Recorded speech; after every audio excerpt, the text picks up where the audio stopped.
Bonjour à tous, je vais essayer de faire à peu près le tour, mais on n'y arrive jamais, vraiment. Ça va pas être forcément très simple, de vous exposer ce qu'on va vous exposer, parce qu'il y a énormément d'informations. Certaines sont un peu plus politiques, d'autres sont un peu plus nationales, d'autres un peu plus locales. Certaines touchent les agents EDF, d'autres touchent l'ensemble des travailleurs de nos sites. Donc, je vais essayer d'être le plus clair possible. Mais à mon avis, il y a des moments où peut-être le langage sera trop initié pour certains et pas assez pour d'autres. Enfin bon, je vais essayer d'être clair malgré tout.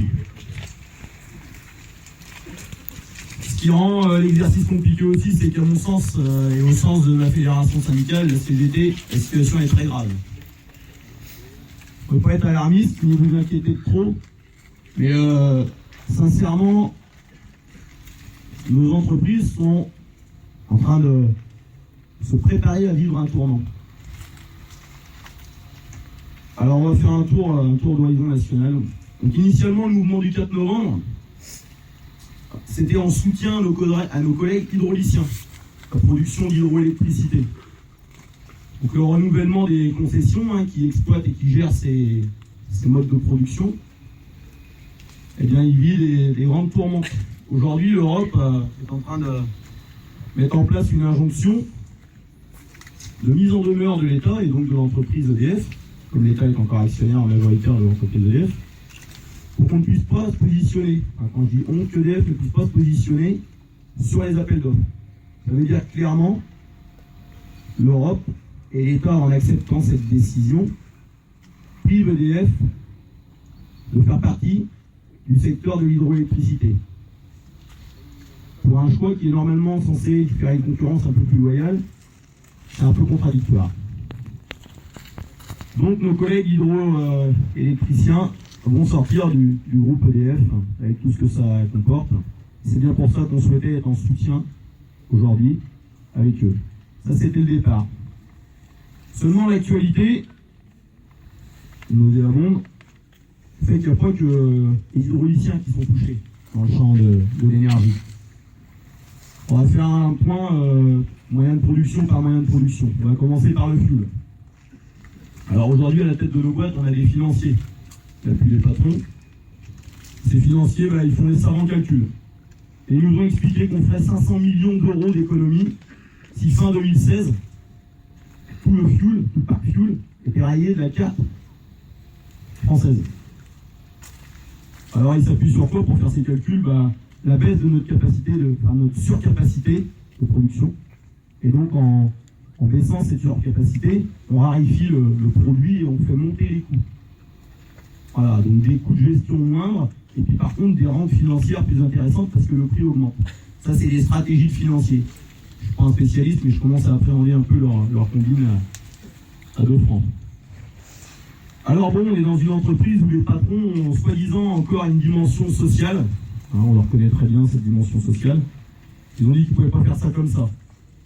Il fallait à peu près 2 ans pour fermer un site, donc il fallait qu'on mette en place un petit calendrier de fermeture. Pas tout faire en même temps, vous comprenez, c'est compliqué, il y a quand même de l'humain derrière. Paraît-il que ce modèle est ressorti dans certaines réunions de nos patrons. C'est nouveau, mais c'est pas mal quand même. Alors quand on fait le tour, les premiers sur la liste, les prochains, c'est Aramon, la centrale d'Aramon. Alors bon, Aramon est censé fermer en 2015, suite à un envahissement du CCE, c'est le comité central d'entreprise d'EDF, le 18 juin, par des militants CGT. On a réussi, au travers des échanges et puis un petit peu des différents éléments avancés, à reculer la direction, mais à lui faire prendre conscience qu'il y avait des choses à faire. Donc ils ont décidé de reporter à avril 2016 la fin des redéploiements, ce qui a donné quelques axes intéressants. Ils se donnent aussi la réflexion pour faire quelque chose du site. Parce que oui, on a un site industriel, on a un bassin d'emploi autour, donc c'est pas mal d'essayer d'y faire des choses. Donc il y a des onces de projets qui émergent. Donc faire une base arrière du projet Grand Carénage, c'est une grosse modification de notre parc nucléaire pour les sites de Tricastin et Cruas, pour les gens qui vont mettre en place ces gros travaux. Donc c'est quand même des projets intéressants qui pourraient pérenniser une forme d'emploi sur le site. Il y a aussi la possibilité d'héberger les projets sur le renouvelable, la possibilité d'héberger les projets de maquettes sur le nucléaire pour la formation. On a même entendu parler de CCG.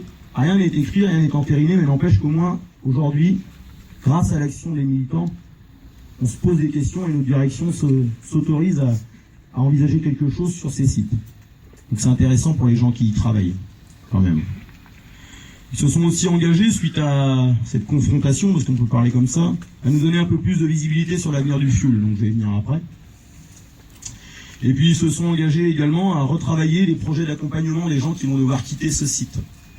Ce site et d'autres sites. Donc avant on avait ACT, le projet ACT, qui avait été mis en place pour accompagner les gens qui quittaient les tranches de 150 MW. Et là le projet ACT 2, lui, prendrait un petit peu les autres départs des sites thermiques qui fermeront, et éventuellement même ACT 2 pourrait être utilisé sur EDF SA pour d'autres entités qui vivent des perturbations telles que la DSP ou autres filiales du groupe EDF. Donc acte 2 pour les gens d'EDF, qu'est-ce qu'on est en train de voir pour améliorer les choses là-dedans? Il y aurait un accompagnement des conjoints qui serait meilleur, il y aurait une meilleure prise en compte des pertes financières liées à la vente du patrimoine immobilier, il y aurait éventuellement des primes de départ, peut-être des congés de fin de carrière anticipés, je reviendrai aussi un petit peu plus tard là-dessus. Donc il y a tout un tas de notions qui sont abordées, qui vont dans le sens des travailleurs qui vont être privés de leur emploi. Par contre, là je m'adresse au personnel des boîtes extérieures.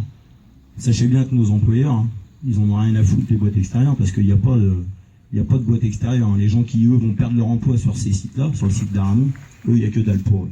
Je ne sais même pas s'il y a quelqu'un qui se soucie. Enfin, si, la CGT sans souci, je peux vous le dire. Et je trouve ça particulièrement déplorable. Ça ne fait pas preuve d'une grande responsabilité de la part de nos politicards et de nos patrons. Bon, bref. Tout à l'heure, je vous ai fait part du fait qu'il fallait 2 ans pour fermer un site. Donc, si on spécule un peu, Aramon, c'est 2016. À Porcheville, ça va être 2018. Et puis nous, à Cordemais, avec notre tranche ça pourrait être 2020. Voilà. Ça vous donne un peu de visibilité sur notre durée de vie, entre guillemets. Pardon. Bon, ça c'est pour la partie fuel, donc vous voyez, c'est pas très réjouissant. Alors on se disait à Cordemais, oui, mais on a encore 2 tranches charbon, donc ça va peut-être nous permettre d'avoir un peu de boulot, de se recaser un peu les uns les autres sur cette activité-là.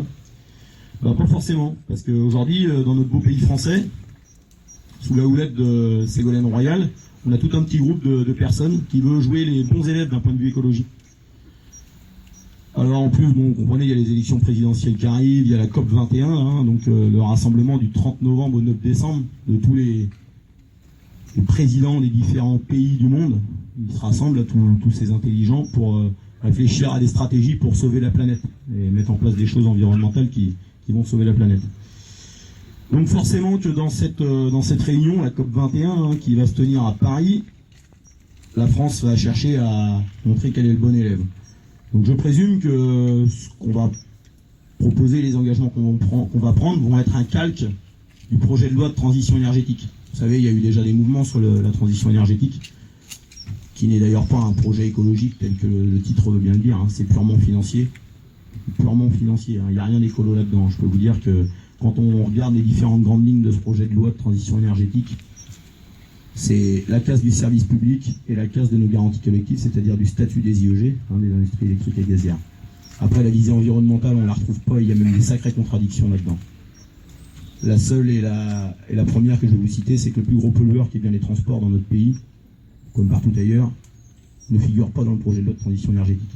Ça vous en dit long sur le contenu et sur la cohérence du projet. Alors donc, il y a ces aspects-là, mais il y a aussi un nouveau cheval de bataille pour notre chère Ségolène, c'est la taxe carbone. Alors la taxe carbone, c'est le prix de la tonne de CO2. Aujourd'hui, il est aux alentours de 5 €. Elle voudrait qu'il passe à 30 € assez prochainement, avec à l'horizon 2020 une équivalence autour des 50-55 €. Et puis en 2030, on devrait terminer sur un prix à 100 € la tonne. Elle veut qu'on se mette là-dessus parce qu'elle dit on va diminuer nos émissions de CO2, c'est une bonne chose. Et puis en plus, ça pourrait être un accélérateur pour la fermeture de nos tranches charbon qui polluent, qui sont sales et c'est pas bien et tout ça. Seulement les conséquences derrière pour nous, elles sont assez dramatiques. On n'est pas des grands mathématiciens, mais si on fait des calculs, aujourd'hui une tranche Q600, le mégawatt il revient à 34 €. avec ces 30 € supplémentaires, c'est un prix d'appel à 64 €. On passe au-dessus du gaz. Au-dessus du gaz qui est environ à 45 € pour l'instant et en plus qui est 2 fois moins polluant. Et si on retranscrit ça sur l'exercice passé, eh ben à 34 €, on avait 4200 heures de fonctionnement. Par contre, à 62, à 500 heures de fonctionnement. 500 heures de fonctionnement, c'est que dalle. C'est ce qu'il y a actuellement sur les tranches fuel, et c'est ce qui conduit tranquillement à la fermeture des tranches fuel. Ce qui n'aide pas en plus, c'est que le fait de garder une tranche disponible à l'arrêt, ça coûte des sous. Sur le fuel, c'est 17 € du kilowatt garanti. Sur le charbon, c'est un petit peu plus de 40 € du kilowatt garanti. Donc, vu le pognon que ça coûte, vu le peu de rentabilité financière que ça génère, je peux vous dire que les décisions vont pas être longues à être prises. Donc quand il y a quelques temps, on se disait tiens, on a encore nos tranches charbon, je me demande si les tranches charbon, enfin on se demande, d'un point de vue syndical à la CGT, on se demande si les tranches charbon vont pas disparaître comme les tranches fuel ici. On a le droit de se poser ce genre de questions. Et une fois qu'on aura fait dégager le charbon et le fuel, le bicarbonate, il n'y aura plus rien. Plus rien et c'est dramatique pour pas mal de monde. Donc on file-moi le papier. Ça me fait une petite pause. Attends, je vais te dire. Donc on a déjà brossé l'aspect fuel, l'aspect charbon. Il ne faut pas extraire le nucléaire de tout ça. Sachez que le nucléaire, la filière nucléaire, elle est également touchée. Parce que dans la campagne électorale, Ségolène veut faire un exemple en fermant Fessenheim. Donc ça y est, c'est entériné, c'est validé entre Ségolène Royal et puis Lévy. Donc juin 2016, fermeture de Fessenheim. C'est des conséquences dramatiques pour le bassin d'emploi local là-bas. C'est 750 agents EDF, mais c'est 1000 permanents, 1000 travailleurs permanents, avec tout le tissu économique et social qui gravite autour d'un site tel qu'une centrale nucléaire. C'est un drame social et humain. Pourtant, ils vont là-dessus. Il y a eu 2 milliards de travaux de fait quand même pour la prolongation des tranches sur Fessenheim. Et le fait de fermer des tranches nucléaires, ça a un coût. C'est environ 5 milliards pour l'arrêt. Je ne sais pas si vous imaginez les sommes que ça représente. D'ailleurs, ça doit nous éveiller quelque chose, ça aussi. Si on est capable de faire 7 milliards de frais pour fermer du nucléaire, je peux vous dire que ce qu'on croyait avoir fait sur le charbon ici, là, qui était censé nous garantir une pérennité, les travaux, les quelques millions d'euros de travaux qui ont été faits et qu'on est en train de faire en ce moment, ça n'a aucun gage de validité dans le temps, quoi. Je peux vous dire, s'ils veulent fermer, s'il y a une décision politique, ils en ont rien à foutre. On doit avoir fait des millions de travaux et puis avoir passé du temps et de l'énergie à faire notre mieux pour faire en sorte que nos tranches soient reconductibles jusqu'en 2035, ils n'en ont rien à cirer. J'étais sur le nucléaire, donc deuxième aspect qui a été évoqué avec Monsieur Lévy et puis Ségolène Royal, c'est le report de l'EPR en 2020. Alors ça me fait rire parce que ça a été accepté, mais bon, accepté par les politiciens, ils n'ont pas eu le choix d'accepter, c'est pour des raisons techniques. De toute façon, on n'est pas capable de le pondre avant notre sacré EPR, donc ça me fait un peu rigoler. Bon, voilà pour la filière nucléaire, donc des sites comme Chinon, comme Blayais font aussi l'objet de discussion, parce qu'une fois qu'on aura fait un exemple pour de la fermeture, il faudra peut-être en faire d'autres. Donc autant vous dire que le nucléaire ne sera peut-être pas terre d'accueil non plus pour nous qui devrons sans doute quitter nos entreprises si la bataille n'est pas suffisante pour renverser la vapeur. Je vous parle vite fait des autres structures de notre branche, la DSP, la direction des services partagés, ceux qui font nos bulletins de salaire et autres tâches administratives. Apparemment, il n'y a pas de concurrence sur ce domaine d'activité. Donc il a fallu recréer une structure qu'on appelle E2S, bien sûr pas au statut, avec de l'emploi précaire, couvert par un statut Syntec qui est très riche en garanties collectives et sociales, bien sûr et bien évidemment. Donc diminution de 50% des effectifs à la DSP aussi. Donc là non plus, ça ne sera pas terre d'accueil pour ceux qui devront aller ailleurs. Je ne vous parle pas de la régionalisation de la distribution. C'est contenu dans le projet de loi de transition énergétique. C'est une espèce de petite privatisation de nos entreprises de distribution. Aujourd'hui, il y a eu RDF, GRDF. Plus tard, il y aura peut-être une quinzaine de...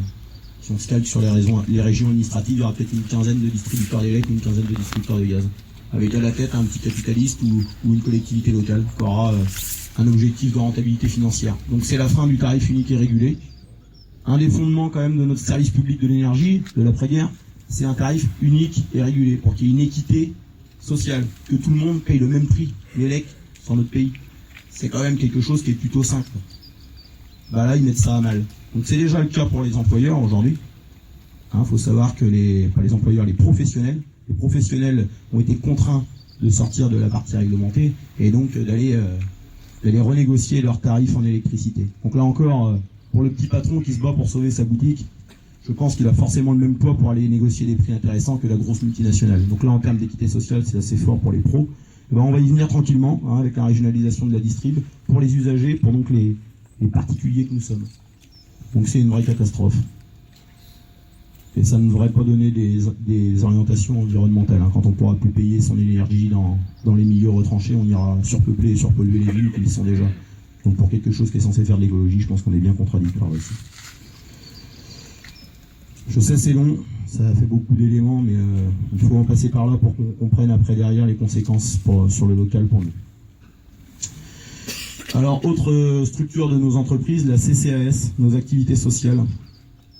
Et bien avec la transformation de nos entreprises, avec le financement, c'est les ventes d'électricité et de gaz. 1% des ventes d'électricité et de gaz sert à financer nos activités sociales. Aujourd'hui, comme les entreprises au statut ne sont plus les seuls commercialisateurs de gaz et d'élec, et ben les autres structures, celles qui ne sont pas soumises au statut des IEG, ne reversent pas 1% bien sûr pour nos activités sociales. Ça veut dire que nous, l'enveloppe, elle diminue. Alors on a moins d'argent pour nos activités sociales. On peut se dire, c'est logique. Oui, c'est logique. Seulement nos activités sociales, on a fait le choix de les gérer par nous-mêmes. Et on a 2500 travailleurs à la CCS. Donc c'est peut-être eux, je donne pas d'informations, je suis pas visionnaire, mais c'est peut-être eux le premier plan social de nos entreprises des IEG. Aujourd'hui, on a un budget de 500 millions d'euros de fonctionnement. On est déjà rendu en 2 ans à 420 et quelques millions. Quelle entreprise peut fonctionner avec 80 millions d'euros de moins? Aucune. Donc là, il va falloir expliquer à nos potes qui font à manger tous les midis, pour eux, ça va être terminé les IEG, il va falloir aller gratter ailleurs. Moi, je peux vous dire, je suis pas prêt d'accepter ça. Et ça me fout bien les glandes. Parce qu'il n'y a pas que ça derrière nos activités sociales. Il y a des colonies de vacances, il y a de la santé, il y a de la solidarité, il y a nos centres de vacances, il y a tout le tissu qu'on draine autour de tout ça. Les intermittents du spectacle qu'on fait travailler, tous les emplois saisonniers qu'on génère l'été. On fait croire qu'on est jugé pour nantis parfois. Mais allez voir les saisonniers qui bossent dans nos structures à la CCS. Au moins ils sont traités correctement. Au moins ils ont le droit à la formation, au moins ils ont le droit à un salaire acceptable, à des temps de repos respectés, même si tout n'est pas parfait. Je dis pas qu'on est des modèles surtout. Et tout ça, on fait une croix dessus. On fait une croix dessus pour les bénéficiaires des activités sociales, donc les gens des IEG, mais aussi tout ce qu'il y a autour. C'est important aussi pour chacun de comprendre tout ça, parce que on peut vite tomber dans des schémas un peu simplistes. Ouais, avec tous les avantages qu'ils ont, c'est à cause de ça que je paye cher l'élec. Je suis désolé, c'est pas aussi simple que ça. Parce que nous, on a pris dans notre tronche là, depuis 10 ans, depuis qu'on a privatisé nos boîtes. C'est dur de garder nos acquis. Par contre, faites l'analyse. C'est plus 80% sur le gaz et plus 45% sur l'élec. Donc les usagers, ils n'ont rien gagné. Ils ont un service qui est pourri, parce qu'en plus, on sait même plus à qui s'adresser. Entre le ciel, le RDF, machin, plus personne n'y comprend rien là-dedans, même nous qui sommes dans les structures. Donc le service, il est minable. Le prix, il augmente. Et nous, on se fait baiser nos garanties collectives. Donc personne n'est gagnant. Les seuls gagnants là-dedans, c'est une espèce de poignée d'enfoirés qui mettent un peu de pognon au début de l'année et qu'on récupère à bloc en fin d'année. Voilà, ils n'ont jamais mis un pied dans nos entreprises et c'est même pas vous parler de quelques gouttes de sueur qu'ils aient pu dépenser pour le fonctionnement de nos boîtes. Tout ça, ça doit nous interpeller. Donc voilà, pour la CCAS, c'est clair. Nous, la CGT, on se battra bec et ongle pour maintenir les emplois, pour aller chercher le pognon auprès des employeurs voyous qui veulent mettre à mal justement ces premiers travailleurs de nos entreprises. C'est hors de question que ça se passe autrement. Après ce tableau un peu dramatique et désastreux, il ne faut pas non plus qu'on ait tous la tête complètement dans le guidon. Tout le monde a bien compris que personne ne serait épargné, que le redéploiement allait être compliqué. Faut pas rêver. Aujourd'hui, les patrons, même dans nos grandes instances, là, ils savent pas. Ce qu'ils vont faire de leurs agents, ils savent pas. Il n'y a rien qui est terre d'accueil. Tout est terre d'exil. Et c'est pas les projets qui sont faits sur le renouvelable qui vont nous donner du travail. Parce qu'il n'y a rien avec des emplois statutaires là-dedans. C'est clair. C'est que de l'emploi précaire. Et quand on dit précaire, c'est précaire chez précaire. On voit ce qui se pratique déjà sur les centrales comme la nôtre pour passer les grosses révisions, avec des personnes qui travaillent en dessous du SMIC, parce qu'il ne faut pas se cacher, même si tout ça c'est déguisé, il y a de l'esclavage moderne aujourd'hui, même sur nos centrales. C'est scandaleux. Dans une ère comme on vit en ce moment. Donc sachez quand même qu'on est dans des aberrations assez monumentales. Nos patrons se autorisent à réfléchir sur des départs en retraite anticipés. Vous vous rendez compte? La politique globale, nationale, c'est quoi? C'est de pouvoir nous faire travailler jusqu'à 70 ans s'ils peuvent. Tant pis si on est crevé jusqu'à la moelle quand on part en retraite, c'est pas grave, on aura tiré jusqu'au max pour ces gens-là. Et eux, dans nos boîtes, ils sont tellement perdus, ils savent tellement pas quoi faire de leur personnel, ils sont en train de se dire, va peut-être falloir qu'on pense à faire partir les gens un peu plus tôt. Imaginez les contradictions quand même de la politique qui mène et les conséquences que ça a. Donc voilà où j'en suis avec tout ça. Alors le redéploiement. Alors le redéploiement, je vous l'ai déjà dit tout à l'heure, hein, les gens des boîtes extérieures, je ne sais pas s'il y a quelqu'un qui s'en soucie. Nous, on est pour un site, un statut, des garanties collectives de haut niveau pour tout le monde. Quand je dis nous, c'est la CGT. Après, le syndicalisme, il a la force qu'on veut bien lui donner. Et malheureusement, aujourd'hui, on n'a pas le rapport de force pour faire en sorte qu'on ait gagné de l'emploi statutaire à l'endroit où il y a des gens qui sont dans les emplois précaires. Donc on est hyper inquiet parce que derrière, ça se traduit, si on revient sur le local maintenant, pour vraiment faire un focus ici. Et là, ça concerne tout le monde. La centrale, c'est 400 employés EDF. C'est la cible. En ce moment, c'est un petit peu plus avec les gros travaux. C'est 200 prestataires permanents. C'est 400 emplois induits. Ce qu'on appelle les emplois induits, c'est nos potes de la CLT, nos potes du port autonome, tous ces gens-là qui travaillent pour que notre site fonctionne, qu'on produise de l'électricité. Ça fait 1000 travailleurs, tout ça. Il y a des sociologues qui ont pondu un ratio en disant que pour comprendre l'emploi que ça génère autour, il suffit de multiplier par 1,7 le nombre de travailleurs du site pour savoir ce que ça génère sur le tissu économique local. Donc ça fait à peu près 2000 personnes qui travaillent dans le coin grâce à la centrale. Imaginez le drame que c'est si ça ferme. Ces 2000 personnes, ils ont tous des familles. Ils font vivre des associations, ils font vivre des petits commerçants du coin. Je m'excuse, hein, ça devient compliqué, c'est long, mais... Donc c'est un drame clairement écologique et social sur le tissu local en fait. Alors on peut se dire que, vu la santé d'ArcelorMittal à côté, vu la santé d'Air France, vu la santé des chantiers navals de Saint-Nazaire, on ira travailler sur ces endroits-là? Je suis pas certain non plus. J'ai pas l'impression que les orientations vont dans ce sens-là non plus. Donc à mon avis, il est grand temps qu'on se réveille collectivement, qu'on arrête de se mettre en opposition aux travailleurs du secteur et de n'importe quel domaine, et puis qu'on se rassemble et puis qu'on soit prêt à aller faire tomber quelques têtes parce qu'il va falloir en arriver là. Il n'y a bien que la lutte dans l'histoire qui a montré qu'on pouvait changer les choses. Là, on termine, dernier papier, et puis ça va aller assez vite. Donc le tableau, il est très noir, c'est vrai que ça fout les boules, ça contient un paquet de choses catastrophiques. Seulement, on se félicite malgré tout, nous, en tant que syndicalistes, d'avoir anticipé, d'avoir analysé ça, d'avoir fait valider ces informations et ces calculs par nos hiérarchiques. On a des patrons qui nous disent qu'on a raison, qu'effectivement les inquiétudes elles sont légitimes. C'est pour ça qu'aujourd'hui on n'a pas eu trop de difficultés, hein, on ne va pas trop embêter. On fait un peu ce qu'on veut parce qu'on va avoir besoin de la mobilisation, on va avoir besoin des syndicats pour sauver nos outils de travail. Voilà, ils en sont nos patrons. Moi par contre je vais quand même adresser un petit message à certains. C'est bien beau aujourd'hui nous dire que oui on est plus ou moins avec vous, puis on comprend et puis tout ça. Par contre, il y a quand même 10 ans qu'on se bat pour qu'il n'y ait pas de privatisation dans nos boîtes, pour un service public, contre la transition énergétique, contre la loi Rebsamen, contre la nuit, contre toutes ces merdes qui nous ont été pondues. C'est pas aujourd'hui qu'il faut se réveiller. Il faut se regarder un petit peu dans la glace et se dire moi à ce moment-là où j'étais quoi. Parce que dire qu'aujourd'hui on est avec les gens qui bataillent, c'est bien mais c'est un peu tard. Donc tout directeur ou chef un peu qu'on est, on est censé normalement être plus intelligent que des couillons comme nous, donc il aurait fallu réagir avant. Donc maintenant on vous acceptera avec nous dans la bataille, mais il va falloir se comporter correctement. Allez, sur ce, je dis qu'on se félicite de toutes ces analyses parce qu'il n'est pas trop tard. Les outils ils existent, le travail il existe encore, c'est parti.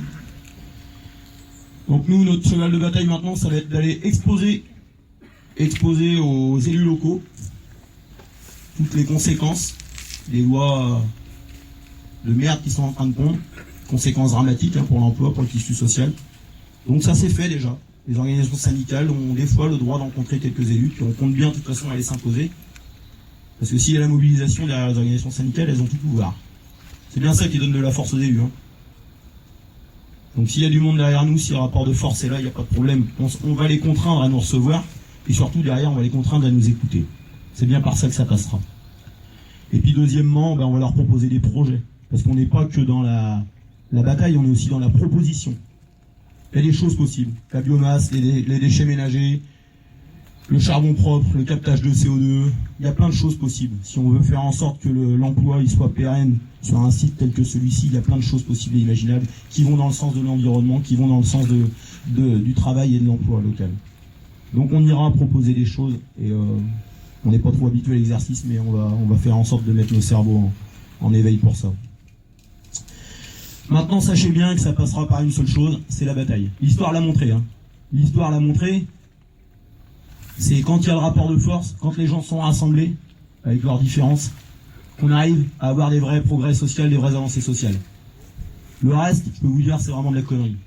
Moi, je fais partie d'une fédération syndicale, c'est la CGT. Nous, on est un syndicat révolutionnaire, on n'est pas un syndicat réformiste. Quand j'ai mes petits camarades de certains syndicats qui viennent m'expliquer que, avec le réformisme, on y arrive, bah non, parce qu'on a signé quand même pas mal de trucs de merde qui nous mettent bien dans la merde aujourd'hui. Donc il y a bien que le rapport de force, c'est d'aller s'enfermer dans les salles pour faire des réunions avec des patrons, avec des politiciens. S'il n'y a pas le rapport de force derrière, nous, syndicalistes, on n'est rien du tout. Il faut arrêter de croire que notre façon de voir les choses, elle a de l'importance pour ces gens-là. Il n'y a que le rapport de force qu'ils entendent. Donc il va falloir aller à la bataille ensemble.